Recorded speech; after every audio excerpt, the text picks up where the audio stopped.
Assalamualaikum warahmatullahi wabarakatuh. Salam sejahtera untuk kita semua. Selamat datang di podcast Bicara ASN, ruang diskusi seputar integritas dan profesionalitas aparatur sipil negara. Kami dari kelompok 1 A7K2 akan menampilkan podcast mengenai dugaan belasan pegawai Komdikji yang membackingi praktik judi online. Kasus ini menimbulkan pertanyaan besar, bagaimana seharusnya ASN menjaga kode etik dan apa dampaknya jika pelanggaran ini terbukti. Yuk, mari kita saksikan. Assalamualaikum warahmatullahi wabarakatuh. Salam sejahtera untuk kita semua. Selamat datang di podcast Bicara ASN. Pada episode kali ini, kita akan membahas sebuah isu yang sedang hangat, yaitu dugaan keterlibatan belasan pegawai Kementerian Komunikasi dan Digital dalam membackingi praktik judi online. Kasus ini ramai, jadi sorotan karena ironis, Komdigi harusnya berada di garis depan memberantas judi online, bukan justru terlibat di dalamnya. Bersama saya sudah hadir narasumber kita, ada Mas Andika, jurnalis yang akan memaparkan kronologi kasus, dan Mbak Dwi sebagai ahli etika ASN. Kemudian ada Mas Tegar mewakili suara masyarakat, dan Mbak Putri, akademisi sekaligus pakar kebijakan publik. Mari kita mulai pembahasan ini. Untuk yang pertama, saya persilahkan dulu nih Mas Andika untuk menjelaskan kronologi yang ramai diperbincangkan saat ini. Oke, baik. Terima kasih, Mbak Regina. Oke, teman-teman. Kasus ini bermula dari laporan adanya belasan pegawai dari Komdigi ini yang diduga terlibat dalam jaringan judi online. Ada indikasi bukan hanya sebagai pemain, tetapi juga membacking dari operasional. Tentu saja hal ini menimbulkan ironi karena Komdigi adalah kementerian yang gencar memberantas judi online itu sendiri. Sementara itu, Menteri dari Komdigi menanggapi dengan mengatakan dirinya itu fokus untuk mengurus koperasi. Pertanyaan itu memicu reaksi untuk publik. Ada yang menilai kurang tegas, di sisi lain juga data menunjukkan yang kita ketahui bahwa kerugian masyarakat akibat judi online bisa mencapai triliunan ribu rupiah. Dengan dampak sosial berupa perceraian, kemiskinan baru, bahkan tindak kriminal. Nah, tentu pertanyaannya bagaimana ASN ini justru ikut dalam permasalahan ini. Baik, terima kasih Mas Andika untuk jawabannya. Saya ingin ke Mbak Dwi nih. Dari segi sisi etika ASN, gimana pandangan Anda soal dugaan keterlibatan ini? Ya, baik, terima kasih Mbak Regina. Kalau misalnya benar terbukti, ini termasuk pelanggaran berat. Kenapa? Karena ASN terikat pada kode etik yang menekankan pada nilai integritas, akuntabilitas, dan netralitas. Membackingi praktik legal-legal seperti ini, judi online jelas bertentangan dengan prinsip tersebut. Selain melanggar hukum, ASN yang terlibat merusak kepercayaan publik terhadap birokrasi. Nah, dalam PP nomor 94 tahun 2021, hal ini merupakan disiplin PNS. Kenapa? Karena disebutkan bahwa ASN yang melakukan tindak pidana dapat diberhentikan secara tidak hormat. Jadi, sanksinya bukan sekedar teguran, tapi bisa karirnya juga habis. Seperti itu, Mbak Regina. Baik, terima kasih Mbak Dwi atas jawabannya. Kemudian saya mau ke Mas Tegar dulu nih. Gimana nih reaksi masyarakat mendengar kabar ini? Tentu reaksi sebagai masyarakat kecewa karena harusnya pemerintah sendiri yang menggalakkan berantas judi online, justru pegawainya menjadi salah satu yang meloloskan situs judi online tersebut. Yang efeknya secara tidak langsung banyak yang merugikan keluarga, anak-anak jadi korban, ekonomi rumah tangga berantakan, itu karena judi online ini belum berhasil diberantas. Begitu kami mendengar ASN ini, pelaku ini yang digaji oleh pajak kami, justru dia malah ikut bermain di dalamnya. Sungguh apa ya, dikhianati oleh negara sendiri. Mungkin di media sosial banyak juga netizen yang menuntut transparansi dan keadilan. Kalau rakyat kecil aja bisa ditindak tegas karena judi online, mengapa ASN bisa dilindungi? Mungkin itu menurut saya. Baik, terima kasih Mas Tegar untuk jawabannya mewakili pandangan masyarakat publik. Kemudian saya mau ke Mbak Putri nih. Dari sisi kebijakan publik, apa ya konsekuensi dari kasus ini?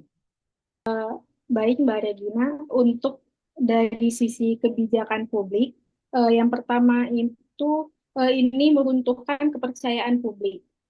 Kalau kondisi yang harusnya jadi garda terdepan saja tercoreng, maka kampanye pemberantasan judi online akan kehilangan legitimasi. Yang kedua, secara kelembagaan, reputasi Komdigi bisa jatuh, baik di mata masyarakat maupun internasional. Dan yang ketiga, ini tuh dapat menurunkan moral ASN lain. Kalau tidak ada sanksi tegas, muncul budaya permisif, seolah-olah pelanggaran besar pun bisa lolos. Baik, terima kasih. Saya mau balik lagi nih ke Mbak Dwi. Tadi Anda sempat menyebut soal sanksi. Bisa dijelaskan lebih detail tentang sanksinya? Ya, baik, terima kasih Mbak Regina. Nah, terkait hal tersebut, selain ancaman pidana, secara administrasi ASN juga dapat diberhentikan karena tidak ada alasan untuk melindungi ASN yang melakukan praktik tindakan tersebut. Justru penindakan tegas adalah cara menyelamatkan marwah institusi itu sendiri. Seperti itu, Mbak. Oh, ternyata memang ada sanksinya ya, Mbak ya. Ya, betul, betul. Oke, sekarang saya mau bertanya nih ke Mas Andika. Gimana sih perkembangan investigasi di lapangan mengenai kasus ini? Oke, Mbak Regina. Saya sebagai jurnalis saat ini mendapat informasi tim internal Komdigi ini bekerja sama dengan aparat aparat penegak hukum tentunya dalam mendalami kasus ini. Namun publik ini ternyata menunggu bukti keterbukaan karena sampai saat ini belum ada informasi yang diberikan kepada para masyarakat mengenai kelanjutan dari kasus ini. Kalau hanya sekedar pertanyaan tanpa tindakan, perjalanan publik mungkin akan semakin tergerus, tentunya kepada Komdigi ini. Baik, terima kasih Mas Andika. Sekarang kita masuk ke harapan masyarakat nih. Saya mau bertanya kepada Mas Tegar, apa yang paling diinginkan publik dari kasus ini, Mas Tegar? Tentu yang utama yang kami inginkan ialah transparansi dan sanksi yang adil ya. Karena jangan sampai ada tebang pilih, karena mungkin kalau terbukti juga harus diberhentikan, jangan ditutup-tutupi, jangan cuma dikasih sanksi yang ringan-ringan. Karena memang masyarakat udah harusnya ini diberantas, tapi tidak diberantas juga. Sudah kecewa lah masyarakat, sudah sering. Selain itu masyarakat juga ingin pemerintah lebih serius memberantas judi online, bukan hanya slogan tapi benar-benar tuntas sampai ke akar. Jadi mungkin itu harapan kami selaku masyarakat agar benar-benar diselesaikan masalah ini. Baik, terima kasih Mas Tegar mewakili harapan publik gitu ya Mas ya. Sekarang kita dengarkan opini dari Mbak Putri yang mewakili pemerintah. Langkah apa yang bisa segera dilakukan pemerintah nih Mbak untuk kasus ini? Langkah yang bisa dilakukan oleh pemerintah itu yang pertama, audit internal ASN di kementerian strategi seperti Komdigi. Yang kedua, perkuat pengawasan berbasis digital agar transaksi atau aktivitas mencurigakan bisa terdeteksi lebih cepat. Dan yang ketiga, libatkan masyarakat dengan membuka kanal whistleblowing yang aman. Jadi siapapun itu bisa melapor tanpa takut. Baik, yang harus benar-benar diingat siapapun boleh melapor tanpa takut begitu ya Mbak Putri ya. Betul, Sekarang Mbak. i- ke Ibu Dwi, gimana nih dari sisi moral ASN bisa ada yang mau disampaikan? Ya, baik.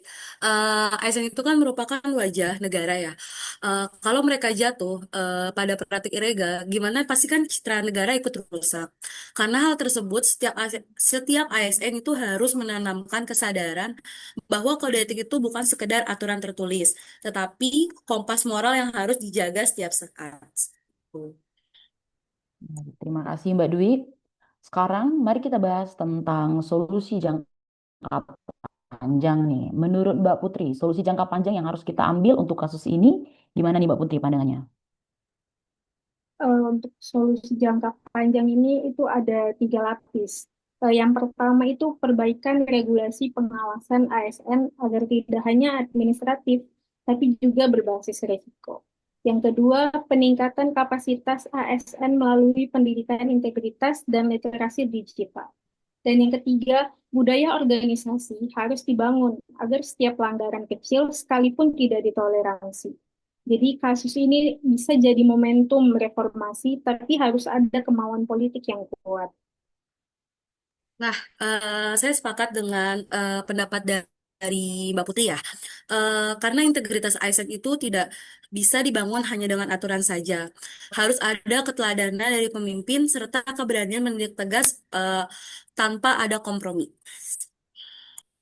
Iya, Mbak Dwi, dari masyarakat, kami berharap kasus ini bukan hanya berhenti di berita, harus jadi titik balik supaya ASN benar-benar berfungsi melayani, bukan merugikan rakyat. Baik, luar biasa sekali ya pandangan dari rekan-rekan sekalian. Terima kasih atas pandangan yang luar biasa ini. Dari sini kita belajar bahwa pelanggaran kode etik ASN bukan hanya soal individu, tapi juga menyangkut integritas institusi dan kepercayaan publik. ASN dituntut tidak hanya profesional tetapi bermoral. Jika benar ada ASN Komdigi yang terlibat membacking judi online, maka sanksi tegas adalah harga mati menjaga wibawa negara. Terima kasih kepada Mas Andika sebagai jurnalis, Mbak Dwi sebagai ahli etika, Mas Tegar mewakili suara masyarakat, dan Mbak Putri sebagai pakar kebijakan publik. Semoga kasus ini menjadi pelajaran penting bagi kita semua. Saya Regina Arnahas Purba pamit undur diri. Sampai jumpa di podcast berikutnya. Salam berakhlak.